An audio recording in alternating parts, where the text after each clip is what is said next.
Good afternoon and welcome to Lunchtime Coaching. My name is Kemp. I'm executive coach and international leadership facilitator, host of the Lunchtime series, where we add value to people's lives. Back today, we've got clinical psychologist Christopher Kemp. Chris, how are you? How are you doing? Good, thanks, Kevin. How are you doing? Good. And thanks for joining us slotting into. I know you've got a busy schedule and you've got to keep it going, but thank you for joining us. Chris, so in the last couple of weeks, we've been touching some serious topics, and I know that from a podcast perspective, this is one of the podcasts that gets quite a lot of downloads. Something that I've experienced in my own world, something that I've really had to wrap my brain around, that I've seen a lot of psychologists for, is emotional abuse. And I know that it's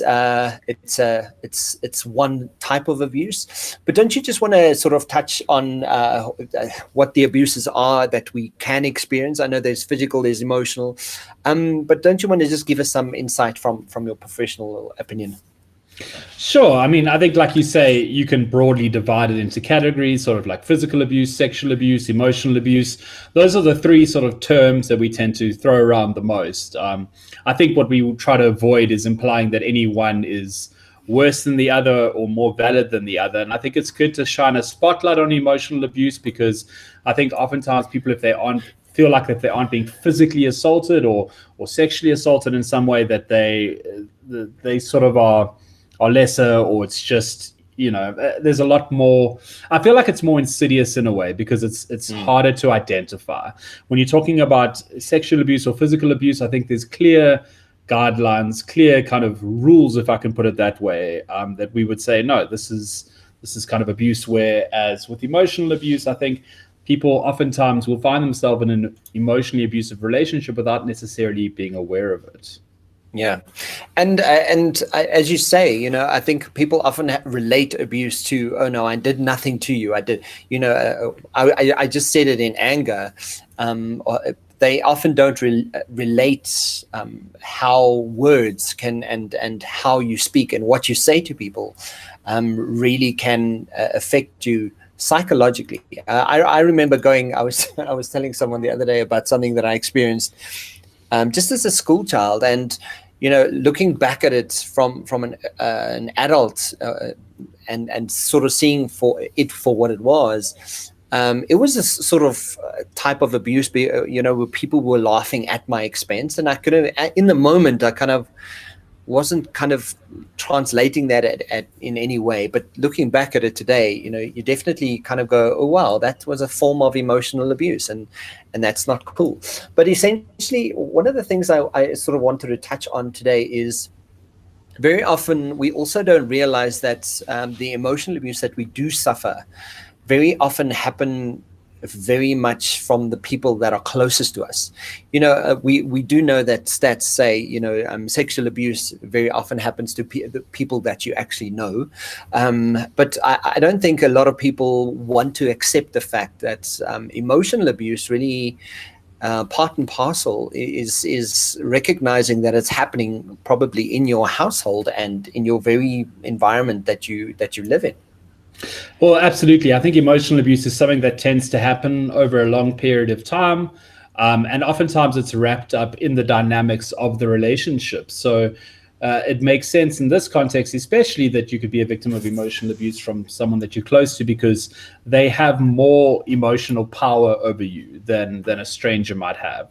So if you're talking about being physically assaulted or something like that, the physical damage done to you can be done, by anyone, whether you know them or not. But the emotional experience of that can be greatly sort of exacerbated or magnified by it being someone that you know. And emotional abuse is very much in that same vein. If someone swears at you in the traffic or shouts at you or something like that, it might upset you, but you'll probably get over it. Whereas if it's a family member, a close friend, boyfriend, girlfriend, husband, wife, partner, spouse, you're going to internalize that. And that's when it becomes very dangerous, that process of internalization, where things that are told to you, you start to believe them yourself. That would be sort of a simplistic way of putting it. So someone constantly puts this kind of idea on you or criticism of you, or sort of beats you with this emotional stick, and over time you start to believe that about yourself, and that's where it can be really, really harmful. And I mean, it's called emotional abuse, but is it a case of going, yeah, it's so much more, I'm so much more affected by this because I have this emotional connection to someone, like essentially a lot of the time people there's certain people in the world that say, family is highly overrated, and I've been in moments in my life where I kind of go, yeah, I tend to agree with that. Like there have been moments in my family that for me personally that I kind of go, well, just because we're family doesn't make that there's no rule that says you have to be the nicest to me, or that what you've done doesn't matter. It really does. And but essentially, is that why we get caught up in it? Because we carry this unspoken expectation of this emotional connection that I have with family and someone close to me. Family is such a, another thing people say a lot is that you can't choose your family. You choose your friends, but not your family. And I think the real difficult thing with family is that everyone who says family is overrated and things like that, they probably have bad experiences of family, and they've kind of, in order to survive, they've distanced themselves emotionally from their family, which is something that people do when they feel trapped or they feel like things can't change, but it still hurts. Unfortunately, we know that we cannot simply write off family and for that to mean nothing to us. That emotional attachment is just there, and it is very, very powerful and very, very damaging. So a lot of times people do write off family members, and we hear about that, and most often the case with that is a need to distance yourself emotionally because it's too painful to maintain that relationship. So yeah, you're absolutely right. The truth is that we tend to take out our anger, our bad emotions on people that are closest to us, especially family, because maybe we feel like they can't leave us. If I'm a parent, my child certainly can't leave me, but even children taking things out on their parents, there's this expectation that parents will stick around no matter what. And the same with brothers, sisters, anything like that. We feel like most secure in those relationships because we have that bond. Whereas, if you imagine a girlfriend that you'd been with for 2 weeks and you completely flew off the handle at her, she might say, okay, listen, I'm done. Goodbye. Thank you. Nice knowing you. That's not acceptable. If it was your wife of 10 years, you're much more likely to express your true feelings or maybe take things out on her in an unfair way because you feel secure in that relationship. This person isn't going to leave me. This relationship isn't vulnerable, so I can direct my anger at this person, rightly or wrongly.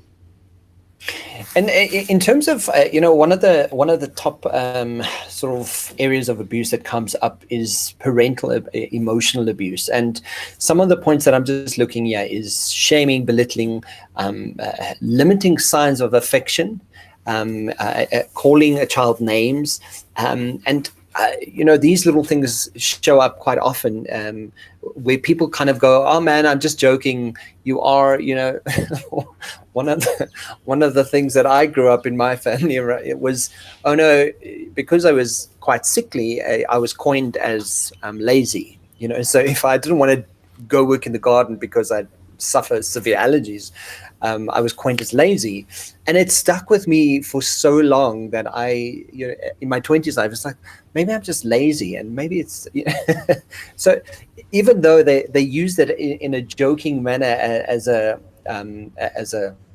maybe a pet name kind of thing, how often do we actually, as parents, or do you notice this? Because I know you work with adolescents, and how often do you find stuff like that where people are actually abusing and they don't even realize that they sort of lending themselves to an emotional abuse of sorts?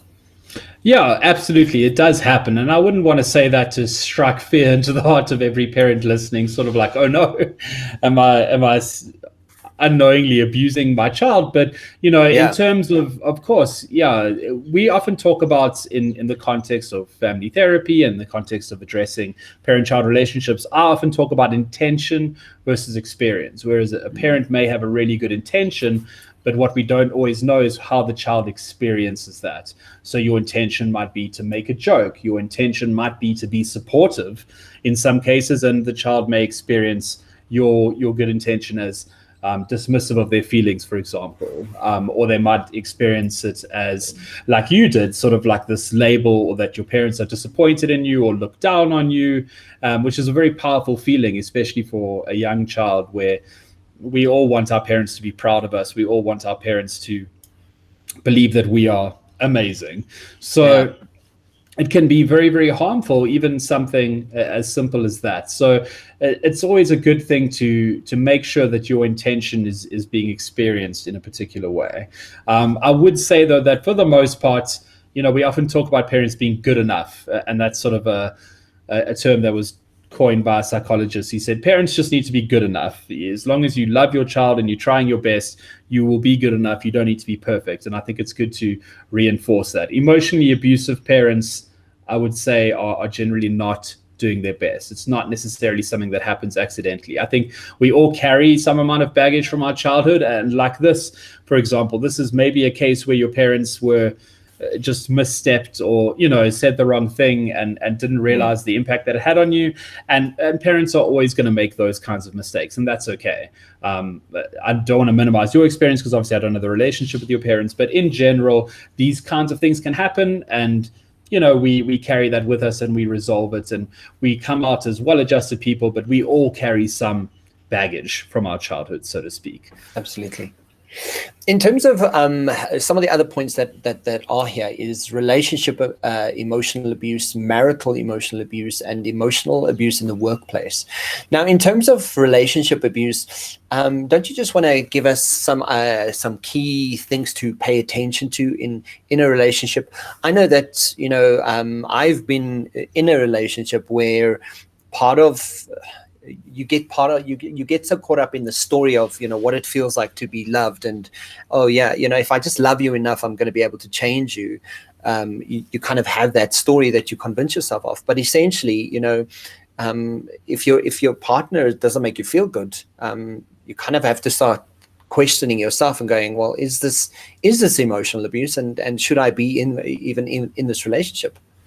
Yeah, absolutely. I think relationships are interesting in the sense that a parent-child relationship has a built-in dependency. So what's so hard about parent-child relationships is that parents who are emotionally abusing their children, those children don't have an option. They don't have anywhere to go. Yeah. In a relationship, you, of course, always have that option to leave. So what often happens in emotionally abusive relationships is that the abuser will try and foster some kind of dependency. And a part of that is breaking down your self-esteem, breaking down your character. So big red flags or stuff like that is sort of, no one will ever love you. I'm the only person who would ever put up with you, all that kind of stuff. This implication that you don't have any other options, you don't have any other choice, and that if you want love or companionship or relationship, it's this person or nothing. And I think that's a big part of it. A term that often gets thrown around is gaslighting, and I think there's been more awareness of that in recent years, which is essentially sort of making someone believe something that they kind of shouldn't. So sort of shaping the way that they see things to distort reality. So for example, if I do something terrible, maybe I'm physically abusive or emotionally abusive, and then I make you believe that it's your fault.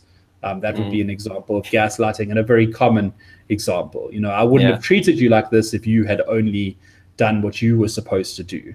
And I think it's important for every single person in every relationship to have hard boundaries in their own mind.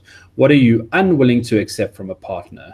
What is an absolute no-go for you? What is a non-negotiable? And a little red flag should go off in your mind if one of those boundaries is ever crossed, where you can say, hey, this isn't okay, and this is not what I'm willing to put up with. Yeah. And I think that's, that lends itself to manipulation, right? It's if I'm using something to get what I want, and or maybe just blame, in a way, it's a beautiful form of manipulation. And a lot of the time, people may not even believe or want to understand that they are caught up in the manipulation, and it becomes part of their story. So it becomes almost like normal, right? Absolutely. I mean, essentially, it's a distortion of your reality where you start to think that it's normal. You can start to feel like, oh, this person only treats me like this because they love me.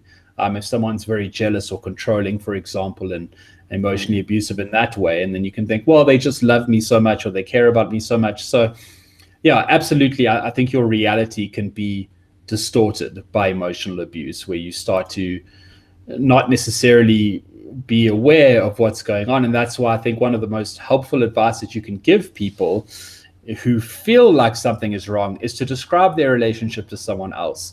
It is so hard sometimes being on the inside of a relationship to know that it's actually really not very good. And oftentimes you'll find if you describe your typical day, your typical interactions, a recent argument that you had and how your partner behaved, you describe that to someone else, their jaw might hit the floor and they're kind of like, are you serious? Is this what you're going through? And when you see that, it's sort of a strong indicator. Okay, wait, this isn't normal. Yeah. You need to sort of normality check yourself with other people and say, hey, someone with the same values and ideals as you, would you put up with this? Is this normal? Is this what your relationships are like? And if the person goes, oh, hell no, what are you going through? Are you serious? Is this what's happening? It's sort of a strong indication to you that, okay, actually, this isn't normal at all. Yeah. In terms of, I've recently been part of some training where we also spoke about resilience. And one of the things that it lends itself greatly to what you've mentioned now is boundaries. And in terms of abusing your power, maybe in the workplace, I think, people also need to kind of have an indicator of themselves in their own work environment that, as much as COVID is COVID, and you're in a position where we're working at home now, but essentially, can you give us some indicators of how people are showing up, in abuse of power in a workplace scenario for people to maybe start recognizing, no, you're actually crossing my boundary, and this is not okay, and this is you're doing stuff that's not okay. This is abuse of power.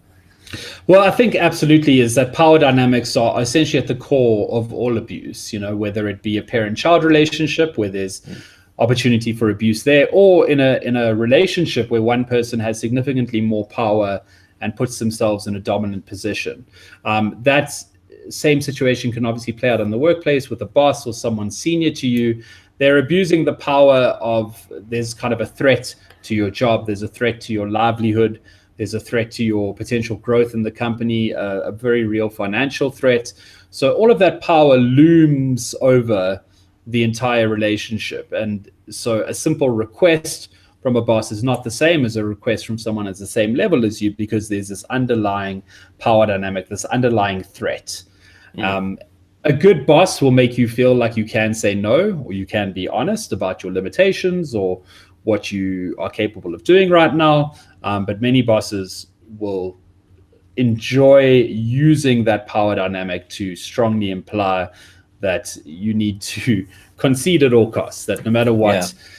So I think that anytime you're in a position where you feel emotionally that you are not coping at your job, and you feel like you have no way of communicating that you have no way of rectifying that or talking to someone at the company about that, I think that should be a major, major red flag. When you feel like your mental health is being compromised, you should be able to talk to your boss. You should be able to talk to an HR department. You should be able to say, hey, listen, I'm not doing so well, and I'm feeling very overwhelmed right now. I need to take leave, or I need you to ease off a little bit, or I need to catch up, or whatever the case may be. If you have a boss who responds to that by implying that you're weak or underperforming or incompetent, or any way of sort of degrading you or threatening your livelihood, I think that's when you really need to be aware. And I think what's so difficult about this is that I feel like there would be a lot of people listening right now and be like, yep, you just described my boss, who also feel like there's nothing that they can do about it. And I'm very sympathetic to that, because I think that's very real. I've had loved ones in that very same position where they feel like, well, I can't escape this because I need this money, but I'm miserable and I'm unhappy and it's compromising my mental health. So I do think it's a very difficult tightrope to walk. Carry on, Kim. But essentially, that's what some people really thrive on: the power, the role of being in power, in a role of power, and they thrive on that because it feeds whatever need that they have in that moment. And essentially, in a workspace, people might be abusing that completely because they know that people need their jobs. If you don't get this done, you might look like you're defying authority. And I think that's what's beautiful about bringing such awareness around this, is because we really need to start asking ourselves difficult questions here. And some of the short-term effects that we have, is shame, hopelessness, fear, confusion. But I think in terms of the long-term effects that this could have on us, don't you just want to maybe just touch on what some of the long-term effects really can be, because it ranges across a spectrum, but just to give us some more insight on long-term effects of what this would be if we kept ourselves in this position the whole time. Sure. I mean, I think that it might be quicker to list what you might not be at risk of rather than what you are. But, I think to speak maybe broadly, I mean, certainly a threat to your physical health. We know the dangers of stress. We know the strain it puts on your body. We know all about that. We know the sort of bad habits, if I can put it that come with depression or feeling overwhelmed or feeling like you're not coping, is that you start to slip in other areas. And a lot of that is self-care, which again comes down to physical elements. So depression, absolutely. Extreme anxiety, sure. Damage to your relationships, to your well-being, your happiness. Your mental health is as precious as your physical health. And once you have sort of lost control or lost touch of your mental health, it can take a lot of work to get yourself back. That's why I say I'm so sympathetic to people who feel like they're in a terrible job or that they can't get out of it, but try and be aware of your mental state and try and protect it at all costs. It is probably more important than you allow it to be. And I can't give you an elegant solution to a crappy boss and no other job options. I think that it would be very sort of patronizing of me to do so. And I'm really understanding of that. So, yeah, but I think just to emphasize how important it is and that these effects can be far reaching and can stay with you for a long time. You need to be able to look after yourself, try and look out for yourself, and don't kill yourself for a company that will replace you in 2 weeks. Yeah. And so in wrapping up today, Chris, what sort of stems to me and what always makes, I use my feelings as a barometer so I think that barometer is the right word, to my measurement system of what is okay and what's not okay. And that's really what it boils down to from an emotional or abusive kind of moment that you feel like you might be having is this okay or is this not okay? Is that a good sort of kind of way of sort of leaving today's conversation? Is what can we practically do just to go, well, this is what I need to know. This is what I need to ask myself. Well, 100% I agree with you, because, something I always try and avoid or shy away from is this idea of kind of criteria. So what meets the criteria for emotional abuse, for example? And I think what can be so damaging about that is that someone could slot their lives into that and feel like, oh, okay, well, I don't meet that criteria, but I'm desperately unhappy. I guess the problem is me, which is absolutely not the case. You have the right to be happy in any relationship that you are in, family, friends, romantic relationships, or otherwise. You have the right to be treated what is in your mind fairly and to create your own boundaries. So for anyone listening to this, your experience, your feelings, like Kevin is saying, is 100% the only thing that matters here in terms of determining is this a relationship that I want to be in? And if it's not, you can either take steps to correct it or remove yourself from it. And those are really kind of the only options available to you most of the time. Removing yourself can obviously be quite extreme, especially if you're talking about family. But yeah, I think for everyone, it's important to sit down and figure out, what are my boundaries? What are my non-negotiables? And what makes me happy? And am I happy? So yeah, Kevin, I think you're 100% correct in saying the only thing that actually matters are your feelings, because everyone is different. Everyone needs different things from a relationship, but everyone deserves to get what they need from a relationship. So the last thing I'd like to say, which I think is a good thing to touch on, is just that the idea of separating feelings from behavior. Feelings in any relationship need to always be acceptable. It can never be unacceptable for you to be angry or sad or joyful or proud or whatever you might feel, because you cannot control your feelings. Your behavior you can control. So it is acceptable for you to be angry. It might not be acceptable to throw a pair of scissors at your husband, right? That's the difference. So we can put the scissors down. Put the scissors down, everyone. Even if he deserves it, put the scissors down. But I think it's so important to create that distinction, because we can be accepting and understanding that someone is angry, but the boundary is around their behavior. So if they're doing something that you don't like when they're angry, you can say, hey, I hear you. You're angry. That's okay. I want to talk to you about it, but it's not acceptable for you to swear at me or shout at me or throw things at me or whatever your boundary is, right? You decide that for yourself. But the boundaries around the behavior, not the feelings. And that cuts both ways. Everyone should always be free to express their feelings in a healthy manner. And Chris, just while you're talking, it's just a last little point is, and it's okay to not always know what the feeling is, right? You may not have reference to, why am I feeling uncomfortable to this moment? But the fact is, if you can recognize that there's not something aligned to that feeling moment, that's the most important thing, is like to really get your brain wrapped around, I'm feeling uncomfortable. I'm not sure why, and exactly. And to speak to your point that you don't have to justify your feelings. You don't have to have a reason for the way you feel. You don't have to justify what you're feeling.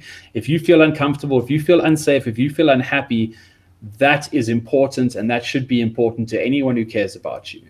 Anyone who cares about you should care that you feel unsafe or unhappy or unloved or unappreciated or whatever the case may be. You do not have to justify that feeling. You and your partner or your family member can try and understand or unpack that together, or you can talk to a friend or a psychologist or whoever, but you don't have to justify your feelings. What you feel is what you feel. You can't control it, and they are important. Okay, absolutely. I'll stop talking. Chris, thank you. If anyone wants to get a hold of you, where do we go? How do we do that? Sure. So I'm a clinical psychologist. I'm in private practice in Bryanston. So if anyone needs to get hold of me, you can usually find me on my website, which is cccpsychology.co.za. You'll find my details there, email, cell phone number, all that jazz. Fantastic. Chris, thank you so much. Thanks for sharing the knowledge and the insights. And thank you for joining us today. And I will see you next week. Cool. Thank you so much, Kevin. Thanks for having me. Have a good one. Cheers. Cheers. Bye.